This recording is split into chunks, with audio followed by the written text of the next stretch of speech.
O jornalista Jânio de Freitas é um dos maiores nomes do jornalismo político no país. Integrante do Conselho Editorial da Folha de São Paulo, ele assina uma coluna no jornal há mais de 35 anos. Em 1987, ele recebeu o Prêmio ESSO e o Prêmio Rei de Espanha pela publicação da reportagem que revelou a fraude na concorrência da Ferrovia Norte-Sul. Na década de 50, ele foi um dos responsáveis pela modernização do Jornal do Brasil, uma reforma que foi copiada por vários jornais no país. Obrigado, Jânio.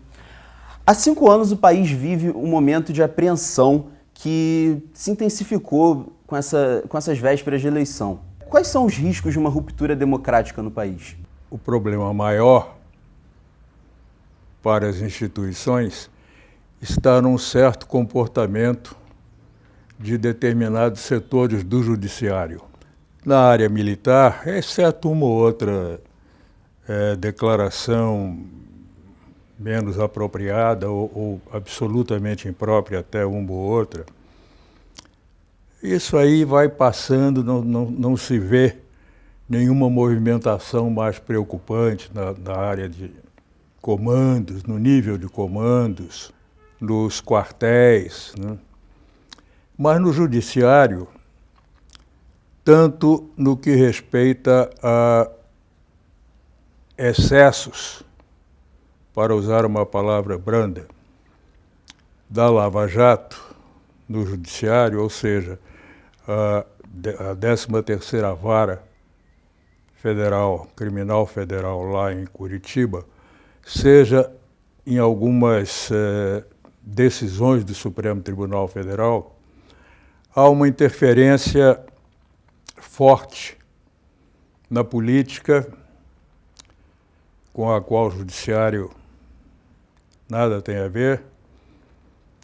Há um certo nível de desconsideração pela crítica, não me refiro à crítica de jornalistas, mas à crítica de juristas, de advogados, de ex-ministros do Supremo. Isso tudo constitui um arcabouço que permite a interpretação de que abala as instituições, particularmente as instituições políticas.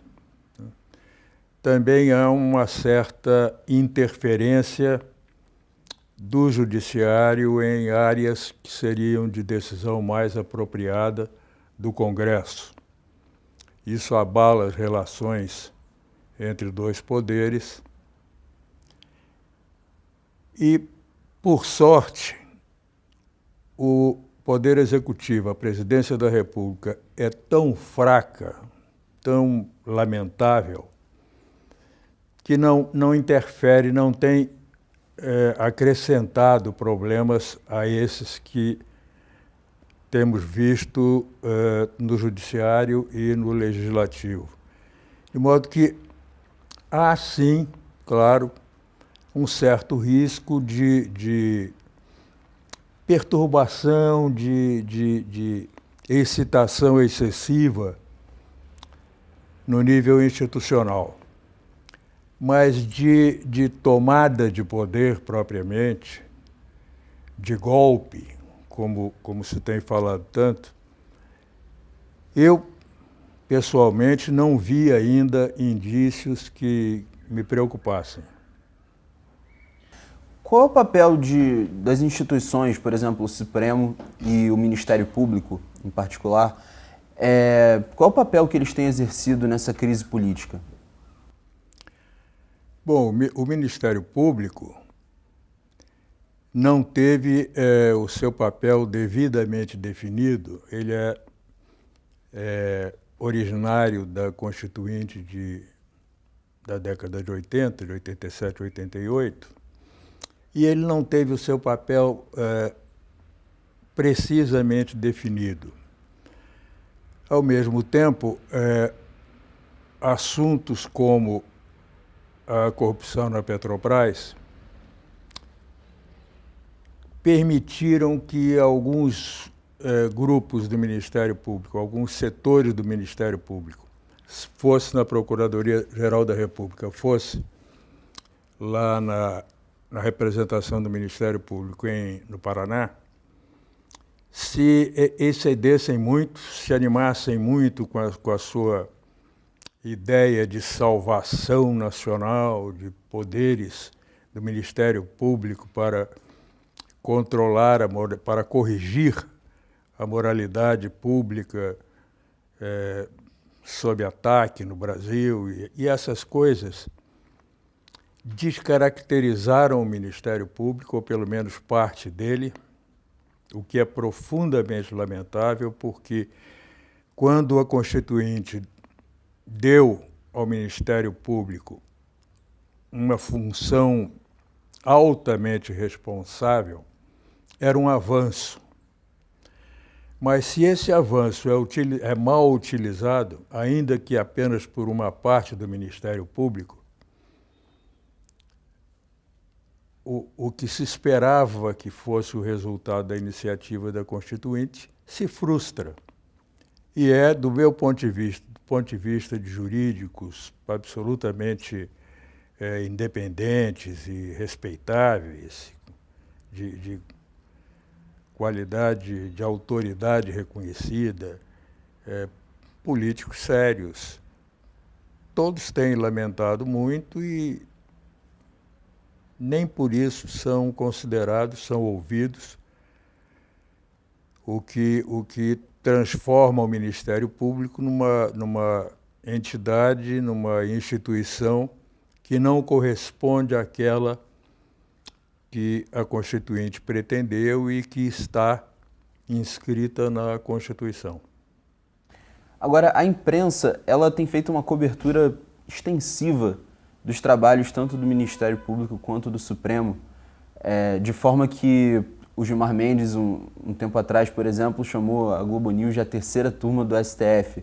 Tamanha a presença que ela tem no acompanhamento dos procedimentos. Essa cobertura da imprensa, ela contribuiu para alimentar esse cenário de polarização que a gente vive hoje? Sem a menor dúvida. O instrumento do grupo de procuradores da Lava Jato e do juiz da Lava Jato, que é o Sérgio Moro, o instrumento deles foi a imprensa, né? Um deles, o Carlos Fernando de Santos Lima, disse explicitamente que eles tinham o propósito de mobilizar a opinião pública, porque era com essa mobilização que eles contavam para levar adiante o trabalho que eles imaginavam fazer, que eles pretendiam fazer, com esse caráter messiânico que esse trabalho acabou assumindo. A imprensa foi, como habitualmente o alto-falante dessa intenção deles e dos atos deles, cobrindo-os, dando a eles um suporte que não ficou nos limites do jornalismo. O jornalismo é uma prática voltada para a sociedade, né? Não para uma empresa privada, não para uma empresa estatal que seja posta a serviço de um governo. A gente tem o exemplo, nesse sentido, da BBC, né?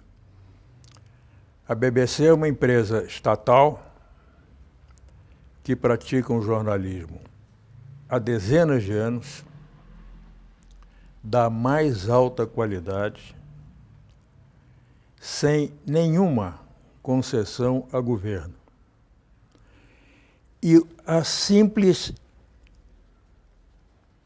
sugestão de uma interferência de governo, de uma prestação de serviço a governo, derruba na BBC quem seja responsável por isso.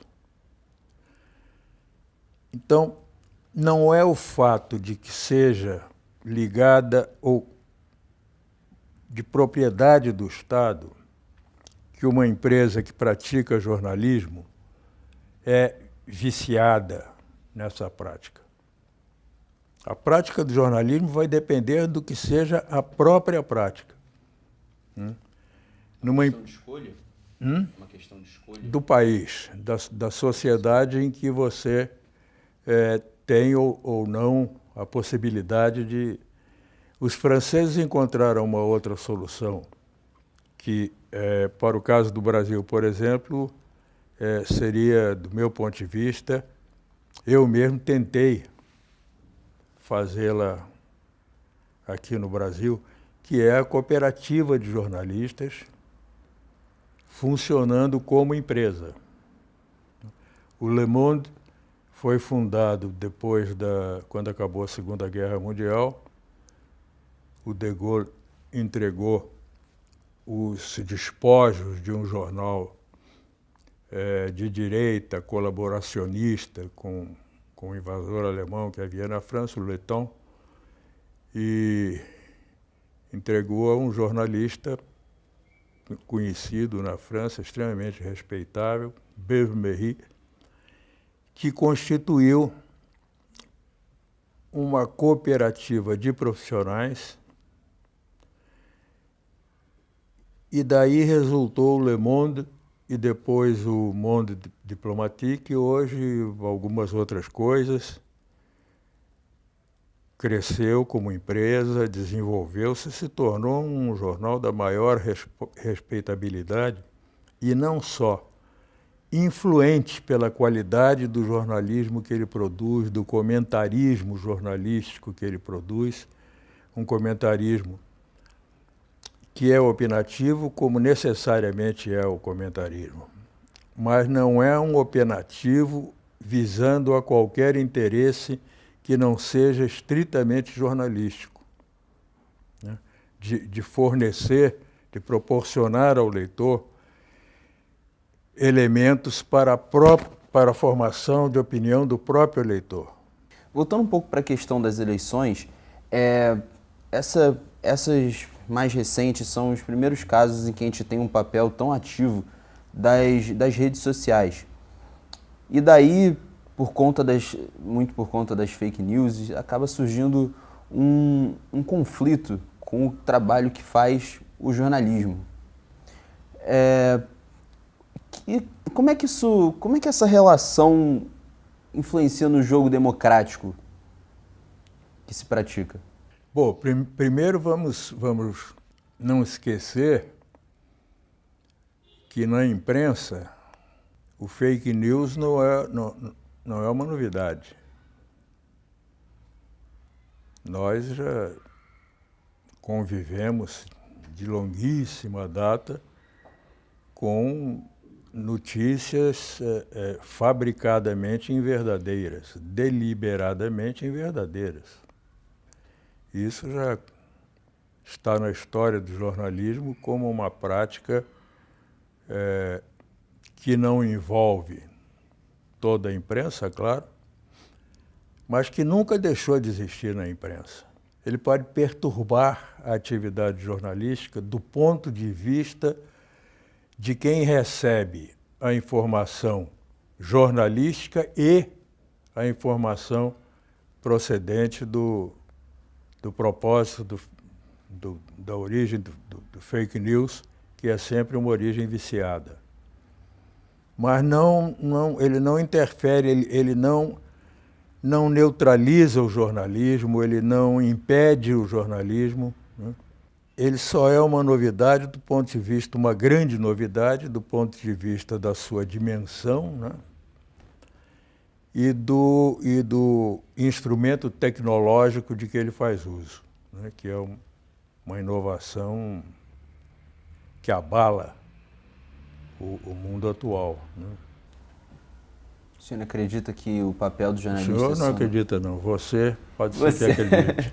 Você acredita que o papel do jornalista cresceu, a importância do jornalista cresceu por conta dessa massificação e proporcionada pela tecnologia, principalmente? Não acredito nisso, não. Até pelo contrário.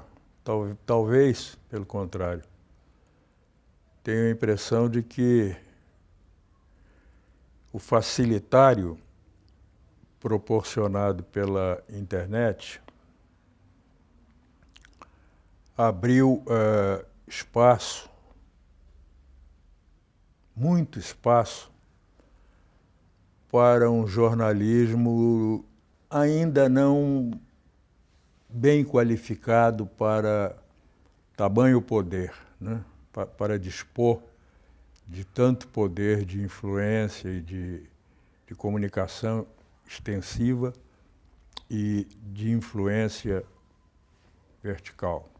Por outra parte, prejudicou enormemente o jornalismo tradicional no sentido de impresso, pelos meios já implantados, já consolidados.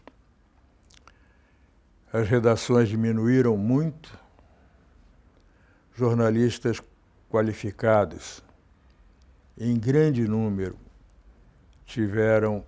perderam seus empregos ou tiveram as suas funções minimizadas e substituídos por jovens a quem devia ser dada a oportunidade ainda de formação, de aprendizado, de desenvolvimento, e já receberam responsabilidades imensas em editorias responsáveis, como economia, como política, sobretudo.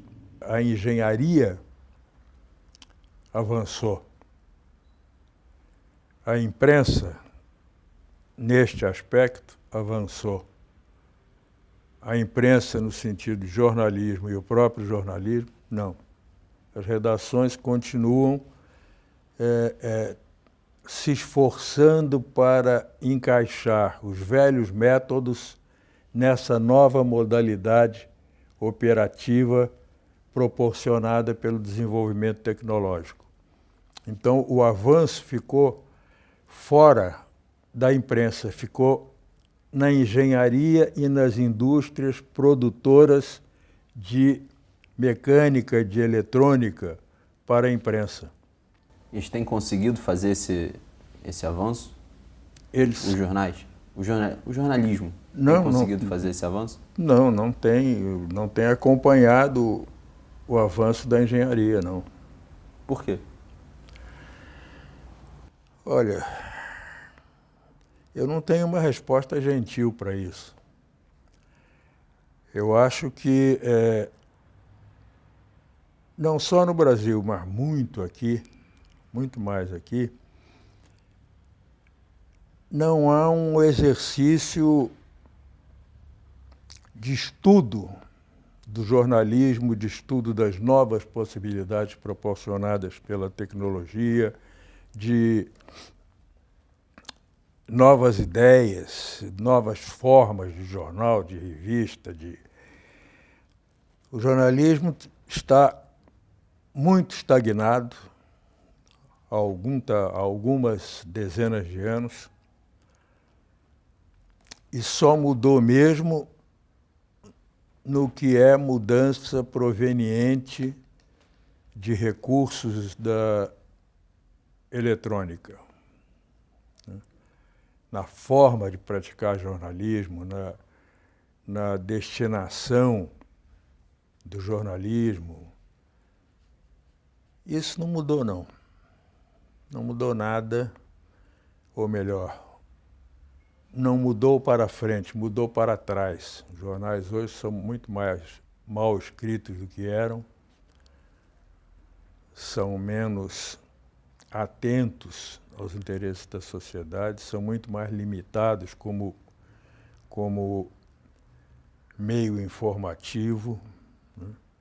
Os jornais têm pouquíssimas notícias e, curiosamente, eles dizem que o leitor está indo ver as notícias na internet. A internet, então, prejudica os jornais. Não, o leitor está indo à internet porque ele não encontra no jornal. Não, a internet não tem culpa nenhuma. A internet é um maravilhoso elemento de auxílio ao jornalismo e, portanto, aos jornais, às revistas, às televisões. Ela não tem culpa nenhuma. Garajani, você falou agora há pouco que tem cargos sendo entregues a jornalistas jovens com pouca experiência, em particular em economia e política, são as áreas relacionadas à cobertura de poder. E isso não pareceu uma perspectiva boa para você. Quais são os desafios que os jornalistas que querem trabalhar com o poder têm que enfrentar? Em particular, a relação que eles têm que ter com o meio que eles exercem, que influencia tanto no que acontece no país? Bom, primeiro deixa eu esclarecer o seguinte. Quando você entrega funções que requerem certa experiência, certo conhecimento específico, há pessoas que apenas estão chegando nesta profissão, ou em uma profissão, para desenvolver a sua vida profissional. Não é a mim nem aos jornalistas antigos que se prejudica sobretudo. É aquele a quem aparentemente você está dando uma oportunidade. Você não está dando oportunidade, não. Você está tirando a oportunidade dele cumprir um aprendizado, dele se dotar de conhecimentos técnicos, de conhecimentos históricos, de conhecimentos pessoais, de conhecimentos linguísticos, porque ele já foi posto para tomar decisões, para praticar, fazer títulos, editar, decidir sobre um corte numa matéria. Ele não está habilitado a isso, ele faz isso com insegurança. E se estiver seguro, está errado. Cuidado com ele, porque ele está seguro sem ter base para isso. Falta, de uma certa forma, um plano de carreira ou algo do tipo para o jornalista? Falta o quê? De uma certa forma, um plano de carreira, uma trajetória que o jornalista vai percorrer de tanto tempo. Ele vai viver um momento de aprendizado e aí ele passa para a prática, e quando ele for um jornalista consolidado, ele executa. Sim, falta sim. Falta sim.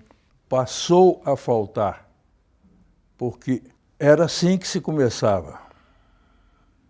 Eu trabalhei em seção de polícia, eu fui repórter de polícia, eu fui chefe de seção de polícia, redator de polícia, chefe de seção de polícia, eu fui repórter de esporte. Eu não fui editor de esporte, mas fui repórter de esporte.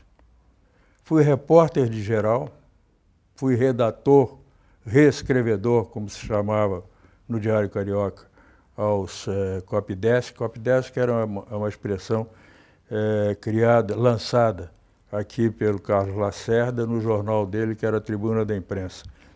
Nós, no Diário Carioca, éramos chamados de reescrevedores. Quase todos eram repórteres durante o dia e reescrevedores à noite, fazendo um trabalho de reescrever mesmo ou repassar matérias de outros repórteres, matérias provenientes de outras fontes que não de outras origens que não propriamente a reportagem do jornal. E com isso, cada um de nós ia aprendendo e se formando, sabe? Quando eu saí da seção de polícia, lamentavelmente para mim, isso tudo se passou muito depressa. Eu teria preferido que essas coisas fossem mais lentas para que eu chegasse num nível alto com mais maturidade. Era esse percurso que se fazia quando eu saí da seção de polícia para a geral. Eu já sabia escrever direito, ordenar direito um texto, como é que se ordena tal tipo de texto, como se ordena tal outro tipo de texto, título, como é que você valoriza um título, como é que você enfraquece um título para que ele não seja escandaloso, para que ele fique na sua medida. Eu já sabia essas coisas, mas não sabia tudo dessas coisas. Aí fui aprender na Geral.